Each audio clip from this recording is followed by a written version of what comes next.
অনুমিত হয়, আর যার জেরে জাপানে নিয়ে উঠছে একের পর এক প্রশ্ন। খবর শুনছেন বেঙ্গল জব স্টাডি সংবাদ চ্যানেল থেকে। জানাবো আজ সারাদিনের বাছাই করা 30টি গুরুত্বপূর্ণ সংবাদ। শুরুতে হেডলাইন, তারপরে বিস্তারিত খবর।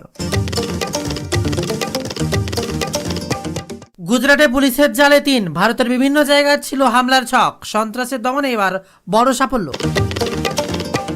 চলছে ফর্ম ফিল আপ, এসআইআর, আর তার মাঝে বহু মানুষের 2002 সালের লিস্টে নাম নেই। একের পর এক আন্দোলন, পরিস্থিতি যেন আরো জটিল হচ্ছে বাংলায়। একের পর এক চিন্তায় মাথায় হাত। তবে তার মাঝে মমতার বিরাট বড় ঘোষণা, চিন্তার কোনো বালাই নেই, কারো নাম বাদ যাবে না। কি বলছে এবার প্রশাসন? বাংলার মুখ্যমন্ত্রীর বিরাট বড় বার্তা থাকছে, তা নিয়ে বিরাট আপডেট।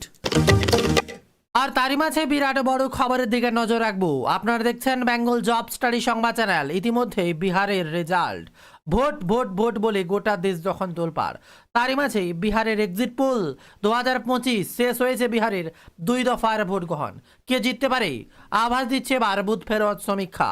যেখানে আজ 11 নভেম্বর ভোট গ্রহণ শেষ হওয়ার মাধ্যমে বিহারে শেষ হলো 2 দফার ভোট গ্রহণ। 243টি আসনে ভোট গ্রহণ হলো। আর এবার ফলের অপেক্ষা। 14 নভেম্বর বিহারের ভোটের ফল। বিহারে এবার ভোট হলে 2 দফায়। প্রথম দফায় 6 নভেম্বর 121টি আসনে, 122টি আসনে ভোট হলো মঙ্গলবার। কে জিতবে বিহারের বিধানসভা? একের পর এক এক্সিট পোল রেডি হচ্ছে। যেখানে খবর আসছে কারা আয়োজন করছে বুথ ফেরত সমীক্ষা। বুথ ফেরত সমীক্ষার আয়োজন করছে Axis My India, Today, Chanakya, C Voter সহ একাধিক সংস্থা। তবে কোন দল কতগুলো আসন পেতে পারে তার আভাস পেতে পারেন বুথ ফেরত সমীক্ষায়। এমনই আপডেট এবার সামনে উঠে আসছে, নজর রাখছি তা নিয়েই একের পর এক খবর। বিহারের ভোটে কে জিতবে? প্রথম দফায় যে হারে ভোট আর দ্বিতীয় দফায় যে হারে ভোট, এবার ভোটে কে জিতবে তা নিয়ে লাগাতার যেন দ্বন্দ্ব চলছে গোটা বাংলা নিয়ে। এবার দেখব বিহারের ভোট আর তার সাথে বাংলায় কি খবর। ইতিমধ্যেই প্রাইমারি শিক্ষক নিয়ে বিরাট আপডেট, আর তার সাথে আরও কিছু খবরের দিকে বাংলায় কি চলছে বর্তমান অবস্থা। একদিকে বিহারের রেজাল্ট ভোটের, অপরদিকে প্রাথমিকে 32,000 চাকরি বাতিল মামলা, আর তাতে অনিয়ম শুধু 360টি নিয়োগে।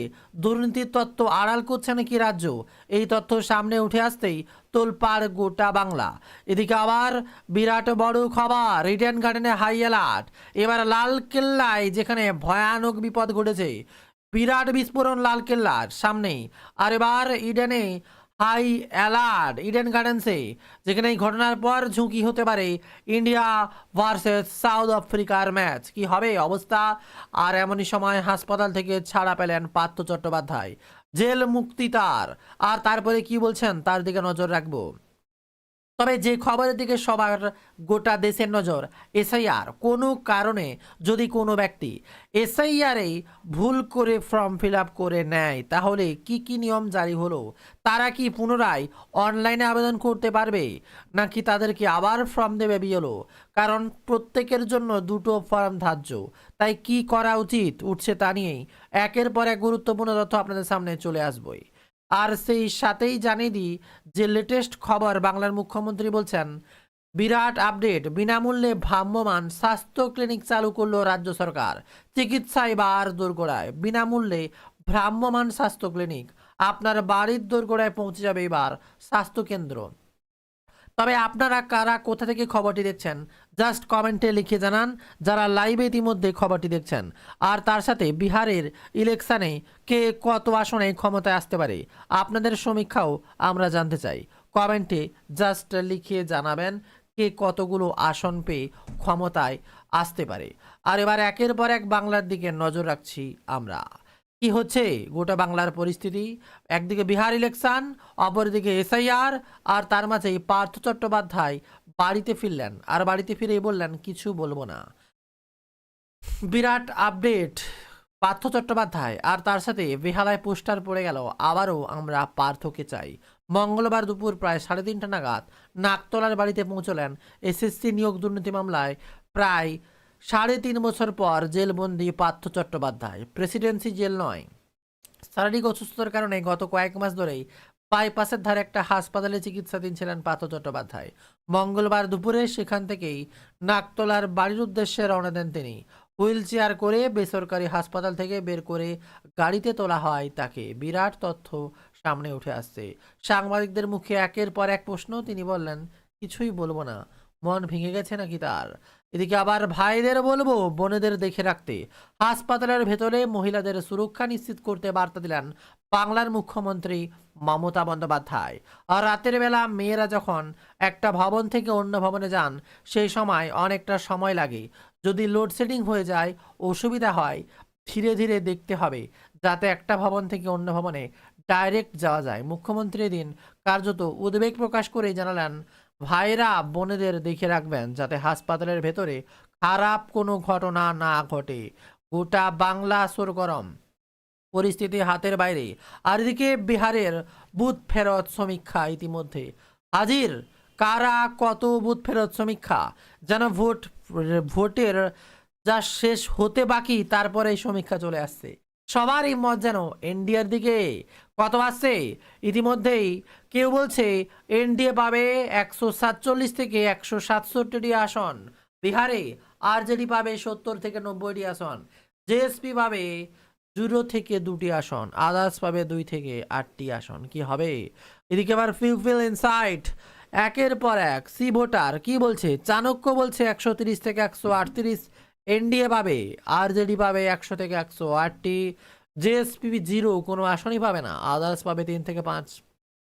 পলিটিক্স বিহারের কি হবে 2025-এর এক্সিট ভোটের রেজাল্ট যাই বলুক, আপনারাই বলবেন শেষ কথা। তাই আপনাদের কমেন্ট আমরা অবশ্যই দেখব। কোথা থেকে খবরটি দেখছেন ইতিমধ্যে কমেন্ট করে লিখে জানান। আমরা সরাসরি লাইভ আপডেট আপনাদের সামনে পৌঁছে দিচ্ছি। আর এর সাথেই বেশ কয়েকটি গুরুত্বপূর্ণ খবরের দিকে নজর রাখবো। যারা এসআইআর ফর্ম ফিল আপ করে ফেলেছেন তারা কিভাবে আপনাদের পুনরায় ভুল করলে ফর্ম শুধরাবেন। তো আপনাদের বলে রাখি, অবশ্যই প্রথমে একটা ফর্ম ফিল আপ করবেন, তারপরে দ্বিতীয় ফর্ম ফিল আপ করবেন। যদি প্রথম ফর্ম ফিল আপ করার পর বিএলওকে একবার দেখিয়ে নেবেন, কোনো সমস্যা না থাকে, তাহলে দ্বিতীয় ফর্ম ফিল আপ করবেন। না হলে দ্বিতীয় ফর্ম আরেকবার প্রিন্ট আউট করে নেবেন বা স্ক্যান করে প্রিন্ট করে নেবেন, হুবাহু চলে আসবে, তাহলে আশা করি সমস্যা হবে না। আর যদি দুটো ফর্মে ভুল করে ফেলেন তাহলে আপনাদের অনলাইনেই নিজেদের করতে হবে, সেটা বিএলও কোনোভাবেই দায়িত্ব নেবে না, বা বিএলও আপনাদের গাইড করতেও পারে, কিন্তু আপনাদের উচিত একটা ফর্ম ফিল আপ করে সম্পূর্ণটা সঠিকভাবে ফিল আপ করা। আর যারা এসআইআর ফর্ম এখনও ডাউনলোড করতে পারেনি, অর্থাৎ 2002-এর লিস্ট, তারা ডাউনলোড করতে হলে আমাদের অফিসিয়াল ওয়েবসাইট জানো সবাই, bengaljobstudy.in। জাস্ট গুগলে গিয়ে সার্চ করবেন bengaljobstudy.in, তারপরে উপরেই একদম একটা পপ আপ হবে কালারিং হয়ে 2002 সালের ভোটার লিস্ট। ক্লিক করলেই সরাসরি আপনার জেলার নাম দেবেন। আপনার জেলার নাম দেওয়ার সাথে সাথেই চলে যাবে আপনার স্কুলের নাম, আপনাদের ব্লকের নাম, তারপরে আপনাদের স্কুলের নাম দেওয়ার সাথে সাথেই একটা ক্যাপচার কোড আসবে, হুবাহু কপি পেস্ট করলেই আপনার লিস্ট আপনার হাতের মুঠোয় চলে আসবে। আর দয়া করে কেউ ভুল করবেন না, একটা ফর্ম আবেদন করবেন তারপরে আরেকটা ফর্ম। এবার আসছি বিস্তারিত আরও কিছু গুরুত্বপূর্ণ বাংলার খবর, সবার জানা যেগুলো গুরুত্বপূর্ণ এবং জরুরি। তবে তার মাঝে মমতার বিরাট বড় ঘোষণা, চিন্তার কোনো বালাই নেই, কারো নাম বাদ যাবে না। কি বলছে এবার প্রশাসন? বাংলার মুখ্যমন্ত্রীর বিরাট বড় বার্তা থাকছে, তা নিয়ে বিরাট আপডেট। হাইকোর্ট বলেছিল আগেই, হঠাৎই 23,000 শিক্ষকের বদলির সিদ্ধান্ত, কেন এমন কাণ্ড? বিরাট বড় খবর সামনে। আর দিকে এসআইআর এর প্রবল চাপ, আর তাতেই ব্রেন স্ট্রোকে চলে গেলেন বিএলও, বিরাট বড় কাণ্ড বাংলায়। আর দিকে এসআইআর আবহে বিরাট বার্তা শুভেন্দু অধিকারী, হুমায়ুন কবির নতুন দল গড়লে তৃণমূলের ক্ষতি হবে, বিরাট বার্তা শুভেন্দুর। শীতের আবহাওয়া বাংলায় প্রবেশ, এর মাঝেই হাড় কাঁপানো শীত কবে? রবিবারই 14 ডিগ্রি, আগামী কয়েকদিনেই কতটা নামবে পারদ? উঠে এলো আবহাওয়ার বিরাট ওয়েদার আপডেট। আর দিকে গরমের রেকর্ড যেমন ছুঁয়ে যায় বাঁকুড়া, তেমনই শীতেই শুরুতেই কতটা ঠান্ডা কলকাতায়। এবার 14 রেকর্ড শীতে বাঁকুড়া। থাকছে আরো কিছু ওয়েদারের বিশেষ বিশেষ এলাকার আপডেট। আর এসআইআর এর একের পর এক অঘটন এখানেই থামেনি। এসআইআর বিরোধিতায় ঠাকুর বাড়িতে অনশনে দাদা, আর তাতেই দুশ্চিন্তায় হৃদরোগে চলে গেলেন ভাই, যেন বিরাট ছায়া নেমে এলো পরিবারে। আর শুধু এতেই শেষ নয়, থাকছে একের পর এক বাংলা কাঁপানো বিরাট বড় খবর। একদিকে লক্ষ্মীর ভান্ডার, দুয়ারে সরকার, আর তার সাথেই নতুন প্রকল্পের হাতছানি দিতে ব্যস্ত বাংলার মুখ্যমন্ত্রী মমতা বন্দ্যোপাধ্যায়। কারণ 26-এর ভোট, আর তার আগেই একের পর এক প্রকল্প চাকরি। আর বাদ যাচ্ছে না এবার শিক্ষা নিয়েও। এবার এসএসসির ফল প্রকাশ, ডাকা হবে এবার ইন্টারভিউতে। রেজাল্ট প্রকাশ হওয়ার পরে নাম্বার প্রকাশ, তারপরেও মেরিটের ভিত্তিতে একের পর এক ইন্টারভিউতে ডাক। বাংলা কাঁপানো এবার রেজাল্টে গোটা দেশ বাজিমাত। সাবজেক্ট ভিত্তিক থাকছে বিরাট বড় আপডেট। আর এছাড়াও থাকছে গরিব মধ্যবিত্ত খেটে খাওয়া মানুষদের জন্য রাজ্য কেন্দ্র সরকারের তরফ থেকে একের পর এক অনুদানের বিরাট বড় খবর। তাই ভুল করে ভিডিওটি স্কিপ না করে প্রথম থেকে শেষ পর্যন্ত ধৈর্য সহকারে দেখতে থাকুন। আর তারই সাথে কোন জেলা থেকে খবরটি দেখছেন জাস্ট কমেন্টে লিখে জানান, তাহলে সেই জেলার খবর থাকবে ভিডিওর মাঝে। আর যারা এখনো সাবস্ক্রাইব করেননি বেঙ্গল জব স্টাডি ইউটিউব চ্যানেলটি সাবস্ক্রাইব করে নিচের লাইক বাটনে ক্লিক করে দেবেন। এবার আসছি বিস্তারিত খবরে। ভয়ঙ্কর ভূমিকম্প, তীব্র আতঙ্ক, স্তব্ধ জনজীবন, জারি সুনামির সতর্কতা, উত্তাল সমুদ্র ফিরিয়ে দিচ্ছে দুঃস্বপ্নের স্মৃতি। এইমাত্র বিরাট বড় খবর। রবিবার বিকেলে ভয়াবহ ভূমিকম্পে কেঁপে উঠল জাপানের পূর্ব উপকূল। ভূমিকম্পটির মাত্রা ছিল রিক্টার স্কেলে 6.8। জাপানের রিওতে প্রদেশের ইয়ামদা শহরে প্রায় 126 কিলোমিটার দূরে সমুদ্রের 10 কিলোমিটার গভীরে ছিল এর কেন্দ্রস্থল। স্থানীয় সময় বিকেল 5:03 নাগাদ এই কম্পনের অনুভূত হয়। আর যার জেরে জাপানে জারি হলো সুনামি সতর্কবার্তা।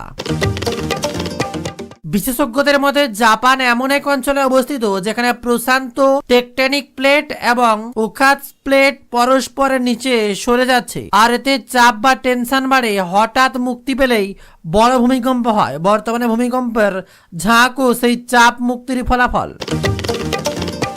আর এর মাঝে বিরাট বড় খবর, তৃণমূলে আসা উচিত অভিজিৎ গঙ্গোপাধ্যায়ের, বললেন বিমান বন্দ্যোপাধ্যায়। কেন এমন খবর উঠে আসে তা নিয়ে তোলপাড় করে আপডেট।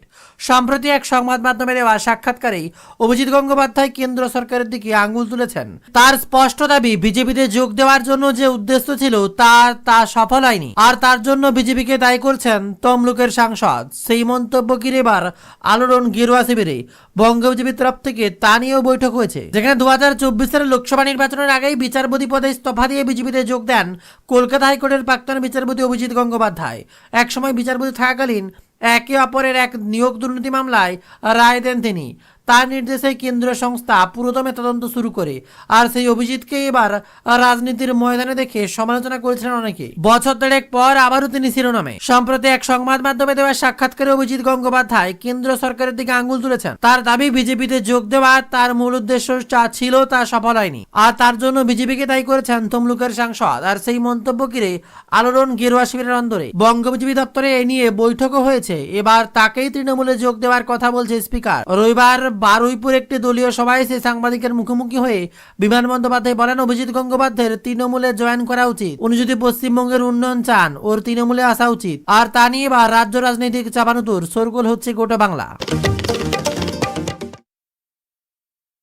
আর তার সাথে আরো এক খবর, এসআইআর এর চাপ, আর তাতেই চলে গেলেন বিএলও। বাংলা এসআইআর প্রক্রিয়া শুরু দিন কয়েক আগে ইতিমধ্যে একাধিক বিএলওদের বিরুদ্ধে নিয়ম ভাঙার অভিযোগ উঠেছে। কেউ কেউ আবার বাড়ি না গিয়ে রাস্তায় বা চায়ের দোকানে বসে পড়েছেন। এমন অনেককে দিন কমিশনের তরফ থেকে শোকজ করা হয়েছে। বহু মানুষ এবার বিদায় নিয়েছেন এসআইআর আবহে। আর এসআইআর আতঙ্কে আরো এক বিপদ ঘটলো। এমনকি এসআইআর আবহে যারা নিজেকে মানিয়ে না নিয়ে চলে গেলেন মমতা বন্দ্যোপাধ্যায়, অভিষেক বন্দ্যোপাধ্যায়ের মঞ্চে দেখা গেল তাদের পরিবারের সদস্যদেরও। এবার আরো এক বিএলও সেই চাপ সহ্য করতে না পেরে বিদায় নিলেন। অবশেষে শোকের ছায়া গোটা এলাকায়। তার পরিবারের দাবি, এসআইআর এর কাজ নিয়ে প্রচুর চাপ দেওয়া হচ্ছিল, তাড়াতাড়ি ফর্ম বিলির জন্য বারবার বলা হচ্ছিল। আর এই পরিস্থিতিতে তিনি অসুস্থ হয়ে পড়েন বলে দাবি তার স্বামীর। আর তারপরে ভয়ানক খবর, স্বামী জানিয়েছে খুব চাপ হচ্ছিল, কত ফর্ম বিলি করতে হবে তার টার্গেট বেঁধে দেওয়া হতো। বিডিও অফিস থেকে বলা হতো কি কাজ করেছেন, বারবার বলেছিলাম বেশি চাপ নেবে না। তারপরেও তার মানসিক চাপ কমেনি। অবশেষে তিনি সবাইকে ছেড়ে চলে গেলেন। আর চাপ ধরে রাখতে পারলেন না।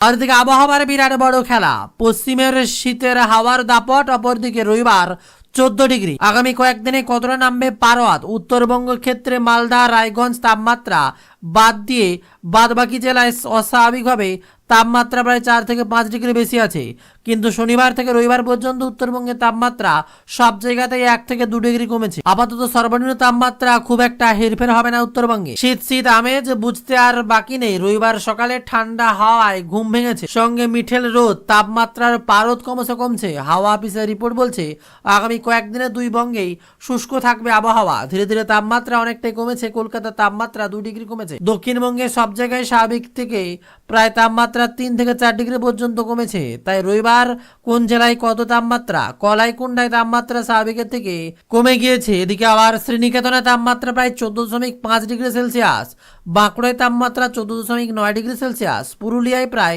15 ডিগ্রি সেলসিয়াস তাপমাত্রা। তবে আপনাদের এলাকায় তাপমাত্রা কত রয়েছে অবশ্যই কমেন্টে লিখে জানান। তবে ইতিমধ্যে অনেকে 2002 সালের লিস্ট ডাউনলোড করতে পারছে না, তাদের জন্য বিরাট আপডেট। মাত্র কয়েক সেকেন্ডেই আপনারা 2002 সালের ভোটার লিস্ট ডাউনলোড করতে পারবেন। তার জন্য জাস্ট গুগলে সার্চ করবেন bengalJobStudy.in, আমাদের অফিসিয়াল ওয়েবসাইট। আর সার্চ করার পরেই উপরে দেখতে পারবেন নেভিগেশনে 2002 ভোটার লিস্ট বলে একটা আইকন পপ আপ হচ্ছে। জাস্ট ওখানে ক্লিক করেই আপনারা সরাসরি 2002 সালের লিস্ট ডাউনলোডের অপশন পেয়ে যাবেন। সেখানে ক্লিক করলেই আপনারা অফিসিয়াল ওয়েবসাইটে গিয়ে আপনাদের জেলার নামে ক্লিক করবেন, তারপরে আপনার ব্লক বা বিধানসভার নাম ক্লিক করবেন, তারপরে যে স্কুলে আপনারা ভোট দেন সেই স্কুলের নাম ক্লিক করবেন। তাহলেই আপনারা সরাসরি সেখানে 2002 সালের ভোটার লিস্ট ডাউনলোড করতে পারবেন, আর কোনো সমস্যা হবে না। তবে স্পেলিং মনে রাখবেন bengalJobStudy.in, জাস্ট এটুকু সার্চ করতে হবে। আর দিকে আবার বিরাট বড় বার্তা অমিত শাহের। বিহার থেকে ইটালি যাত্রা করলেও দেশ থেকে অনুপ্রবেশকারীদের তাড়াবই, রাহুলকে নিশানা এবার শাহর। এদিন ভোট প্রচারে যান অমিত শাহ। আগামী 11 নভেম্বর বিহারের দ্বিতীয় তথা শেষ দফার ভোট। আর এই দ্বিতীয় দফা ভোটের আগে এদিন শেষ প্রচারে রাহুলকে সরাসরি নিশানা করলেন অমিত শাহ। সিপিএম লিবারেশনকে আক্রমণ করে কেন্দ্র স্বরাষ্ট্রমন্ত্রী অমিত শাহ, যেখানে ভোট চুরির অভিযোগে লাগাতার বিজেপিকে নিশানা করে চলেছে বিরোধী নেতা রাহুল গান্ধী। আর এবার বিহারের ভোটার অধিকার যাত্রা করছেন, আর তা নিয়ে রাহুলকে কটাক্ষ করলেন কেন্দ্র স্বরাষ্ট্রমন্ত্রী অমিত শাহ। আর তারপর কটাক্ষ করে বলেন, বিহার থেকে ইটালি পর্যন্ত যাত্রা করলেও আমরা দেশে অনুপ্রবেশকারীদের থাকতে দেব না।